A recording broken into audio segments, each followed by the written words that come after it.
In the preamble to this year's Schlocktober, I gave you my brief overview of Kevin Smith's Tusk and why I wasn't fond of it beyond all the normal reasons not to be fond of Kevin Smith movies. See, for me, Tusk fails not because of its bonkers let's transform Justin Long into a walrus premise, but because it's dishonestly bonkers. A movie about that would be an incredible find if it had been made sincerely, by some half-mad outsider auteur who'd sincerely and earnestly believed he was making something worthwhile out of it. But when it's just Silent Bob and his various hangers-on making the artificial version of that, based around a joke premise they thought up during a podcast, that's just the schlock appreciation version of an adult trying to imitate the way a toddler draws with crayons and expecting it to be just as cute. No, you want the real version of what Tusk was trying to be. You want the GODMONSTER of Indian Flats, an ultra-obscure 1973 horror, western, socially conscious thriller hybrid from the early works of quixotic American artist and sculptor Frederick Hobbs, wherein the GODMONSTER of the title is a killer mutant sheep.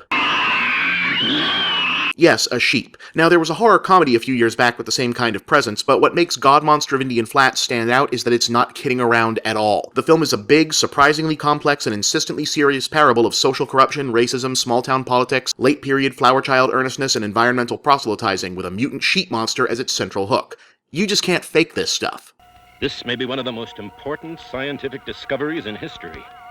The film was shot in and around the mining town turned National Historic Site, Virginia City, Nevada, but actually takes place mainly around a fictionalized segment of the territory called the Comstock that for no adequately explained reason appears in the form of a kind of unstuck-in-time Wild West recreationist town, but where people actually live and work. But it starts out with a none-too-bright young rancher who strikes it big in nearby Reno, but then gets shanghaied off to Comstock, where the local organized crime racket / secret old boy society that basically runs the place robs him of his winnings and dumps him. We don't tolerate anarchy. A sympathetic local scientist offers to let him sleep it off in the sheep barn, where he bears witness to some sort of irradiated orange vapor engulfing and driving the sheep into some kind of frenzy, while sending him, the rancher, into an LSD-style freakout. The next morning, it's discovered that one of the sheep has given birth to some kind of mutant larval fetus, which the scientist decides to keep alive and study rather than neutralize with fire and then study because this is a movie. Stabilize the pressure. Pressure is stabilized at 79.6, Dr. Clemens. Said studies eventually suggest that the orange mystery vapor was some kind of ancient toxic gas released from the town's long-ago closed mines and may be tied to legends of a terrible monster that once roamed the area. But that isn't the actual main storyline. The film cuts back to the lab every once in a while so we can see the thing getting bigger, but the majority of the film is actually given over to a sort of isolated small-town political mystery conspiracy thriller that you want to call Chinatown-inspired, except Chinatown actually came out a year after this. In this main storyline, an interloper from the big city named Barnstable is trying to buy up land around town, but the corrupt Mayor Silverdale and his lackeys in the Comstock Old Boys Network want to keep it for themselves. My property is definitely not for sale. Nor, may I venture to add, is that of my associates in the Comstock Historical Society Trust. My client is a far-sighted and progressive man, Mr. Silverdale. He was one of the pioneers in the space exploration program. We must all move with the times, sir. So they use the occasion of a local Old West fair to try and frame Barnstable for accidentally killing a dog. That's it. Lie down. Lie down. Dead dog. Shot my dog. Murderer. Whose fake funeral becomes the occasion for more conspiring. Telling you, you can't beat a German Shepherd for obedience. Who could sell his property to a man like Barnstable? How nice. A sort of instant hate. My grandfather, the one who brought the railroad across these lands, once said to me, Charles, events have a certain logic. Followed by a confrontation between the interloper and the mayor's dirty work henchmen.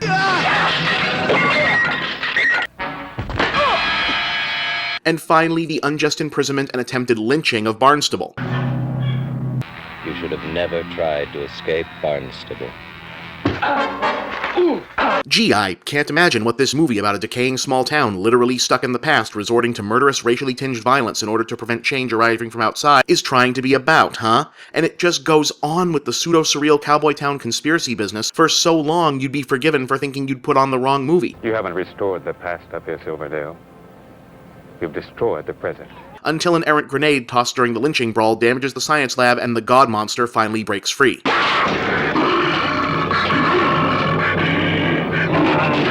And yes, that is the GODMONSTER of Indian Flats, a giant bipedal mutant sheep with one elongated arm. Terrifying. It menaces a picnic full of kids.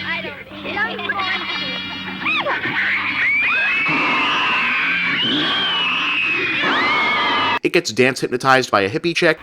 Down the mountain where you'll be warm and safe with me. It blows up a gas station. So the mayor decides to have the thing captured and put on public display, because that always works out so well. Feast your eyes on the eighth wonder of the world! As part of his own secret scheme to raise the town himself and hand it over to a new modern mining corporation and Wild West theme park developer. And the Sun Mountain Railroad will run again on golden rails built by a new bonanza! The townspeople do not take this so well, He sold us all out! It's a trick! He's lying! Did you people see what's happening? which leads to a riot and, well, just watch. And I, violence in the name of justice, controls the masses. It always has. Do you hear me, Barnstable? I've beaten you. Say this for GODMONSTER of Indian Flats, it's ambitious as hell, and however bewildering Hobbs' stab at genre film as surrealist, socially aware art piece a la the Andy Warhol Dracula and Frankenstein films of the same period is, the scale of the production is also pretty damn impressive, and the non-mutant sheep parts have an authentic Boomtown Gone Bust aesthetic that speaks to the filmmakers and other participants actually having roots and backgrounds in communities like this, as opposed to the over-designed visual condescension one is apt to see when Hollywood filmmakers try to depict such places in caricature. Either way, that's the GODMONSTER of Indian Flats. Next week, we head across the Pacific, and then also back to Los Angeles. It's a little complicated. I'll see you then.